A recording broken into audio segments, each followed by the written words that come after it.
بسم اللہ الرحمن الرحیم۔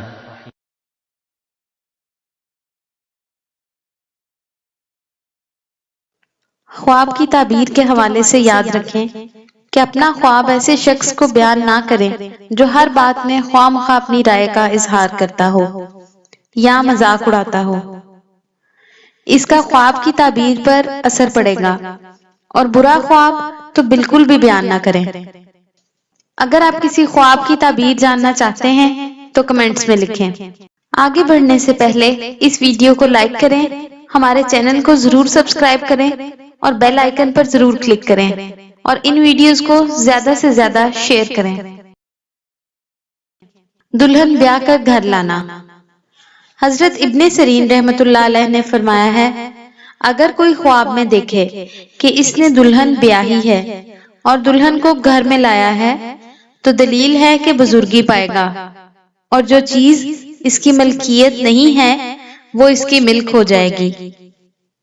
دلہن بیاہی ہے لیکن جانتا نہیں۔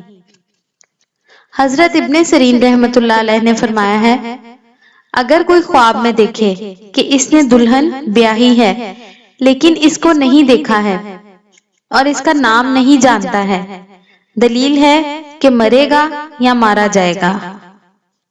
شادی کے ساتھ بانسری۔ حضرت ابراہیم کرمانی رحمۃ اللہ علیہ نے فرمایا ہے کہ اگر خواب میں دیکھے کہ شادی اور اس میں بانسری ہے تو مصیبت پر دلیل ہے۔ عورت خواب میں شادی دیکھے۔ حضرت جابر مغربی رحمۃ اللہ علیہ نے فرمایا ہے، اگر عورت خواب میں دیکھے کہ اس کی شادی ہوئی ہے اور اس کو خاوند کے پاس لے گئے ہیں، دلیل ہے کہ اس کی عمر ختم ہوگی، اور اگر دیکھے کہ شوہر لے گیا ہے اور اس سے نیک سلوک کیا ہے تو خیر و منفعت پر دلیل ہے۔ خواب میں دلہن دیکھنا۔ خواب میں اگر دلہن آراستہ و پیراستہ دکھائی دے تو دنیاوی آرام و سکون کی دلیل ہے۔ اگر ویڈیو پسند آئی ہو تو ضرور لائک کریں اور دوست و احباب سے بھی شیئر کریں۔